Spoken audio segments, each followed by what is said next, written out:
अस्सलाम वालेकुम viewers, I hope कि आप खैरियत से होंगे। आज के इस वीडियो के अंदर हम 9 इंपॉर्टेंट स्ट्रक्चर देखेंगे जो हम अपनी डेली लाइफ में बहुत ही ज़्यादा यूज़ करते हैं। स्ट्रक्चर्स को यूज़ कर आप अपनी इंग्लिश को मज़ीद इंप्रूव कर सकते हो। सो हम टाइम वेस्ट के इन स्ट्रक्चर्स को स्टार्ट करते हैं और इनको स्टेप बाय स्टेप देखते हैं। हमारा फर्स्ट स्ट्रक्चर है तुला होना। तुला होना कहने के लिए हम इंग्लिश में जो स्ट्रक्चर यूज़ करेंगे वो कुछ भी होगा, bend on plus वेरेंट। Bend on के साथ हमने वेरेंट का यूज़ करना है। आइए इसके सेंटेंसेस देखकर इसको मज़ीद अच्छी तरीके से समझते हैं। काशिफ आईफोन खरीदने पर तुला है। काशिफ आईफोन खरीदने पर तुला है। Kashif is bent on buying iPhone. Kashif is bent on buying iPhone. Mummy नए मकान बेचने पर तुली है। मम्मी नए मकान बेचने पर तुली है। Mom is bent on selling new house. Mom is bent on selling new house. वो इस कॉलेज में दाखिला लेने पर तुला है। वो इस कॉलेज में दाखिला लेने पर तुला है। He spent on taking admission in this college. He spent on taking admission in this college. Second structure हमारे पास है और बर्दाश्त या मज़ीद बर्दाश्त नहीं होता है। कहने के लिए इंग्लिश में जो स्ट्रक्चर यूज़ करेंगे वो कुछ होगा, subject plus helping verb plus not plus main verb plus object plus any longer. Subject plus helping verb plus not plus main verb plus object plus any longer. Last में आप यहाँ पे any longer का आप use करेंगे। आइए इसके sentences देखते हैं।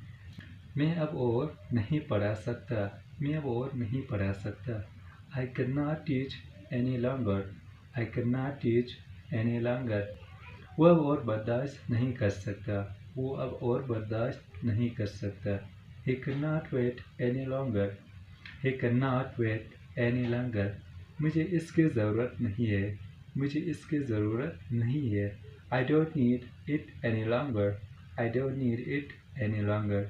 नेक्स्ट हमारे पास है ऐसा कोई दिन नहीं। ऐसा कोई दिन नहीं कहने के लिए हम इंग्लिश में जो स्ट्रोक्स यूज़ करेंगे वो होगा not a day goes by one. Not a day goes by one. ये बहुत ही ज़्यादा यूज़ होने वाला स्ट्रोक है, इसको अच्छी तरीके से याद कर लेना और कापी पे नोट कर लें।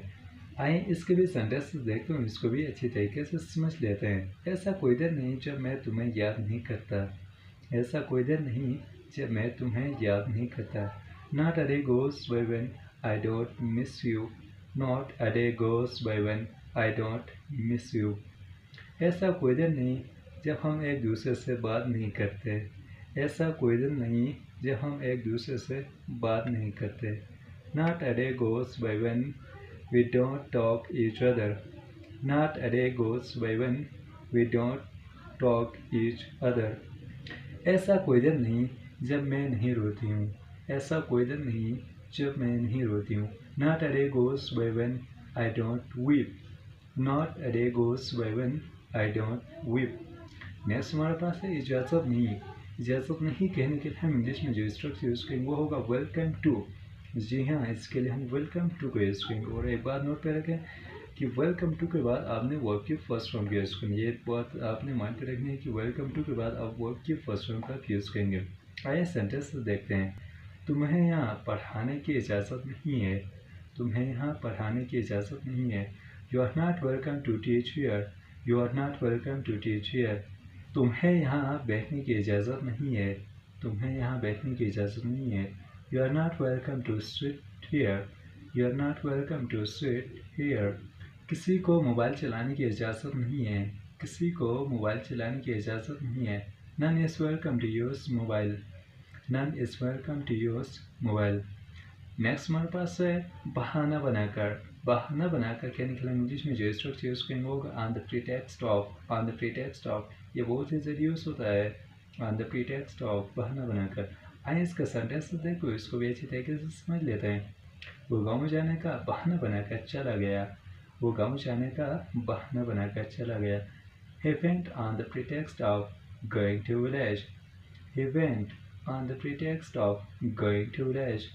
On the pretext of के बाद इस वाले स्ट्रक्चर में मोस्टली जो है कि वर्ब की फॉर्म का यूज़ होगा। सेकंड सेंटेंस है वो इंग्लिश सीखने का बहाना बनाकर आई है। वो इंग्लिश सीखने का बहाना बनाकर यहाँ आई है। She has come over here on the pretext of learning English. She has come over here on the pretext of learning English. मैं तुमसे स्कूल जाने का बहाना बनाकर मिलने आया हूँ।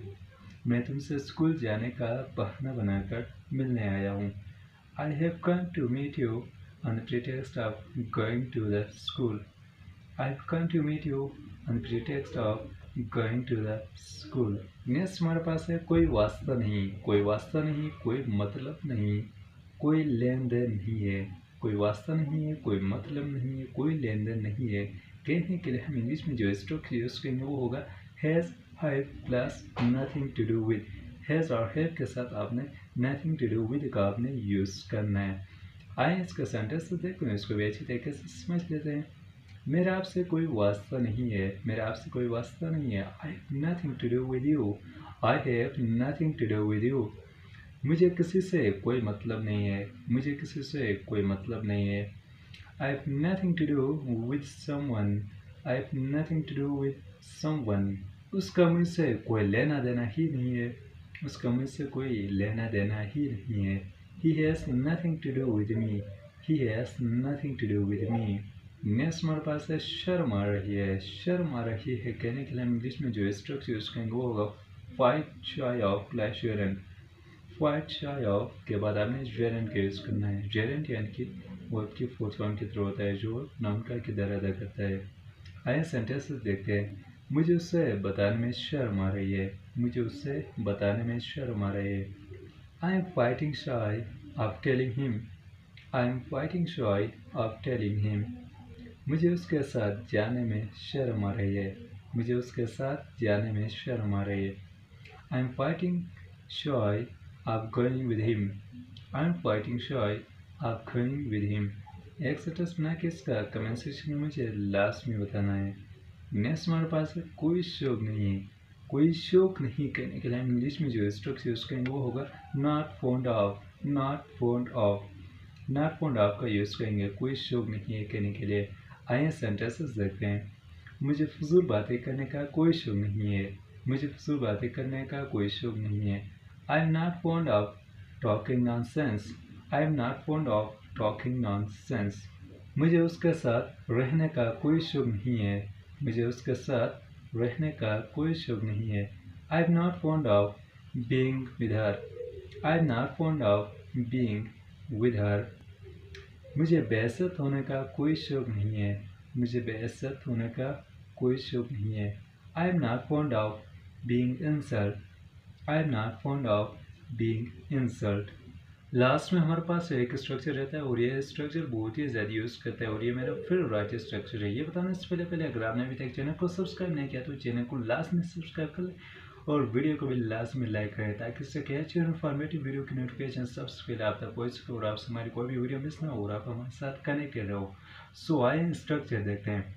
स्ट्रक्चर है किसी से कम नहीं, किसी से कम नहीं या किसी से पीछे नहीं। कहने के लिए हम इंग्लिश में जो स्ट्रक्चर यूज करेंगे वो होगा second to none, second to none.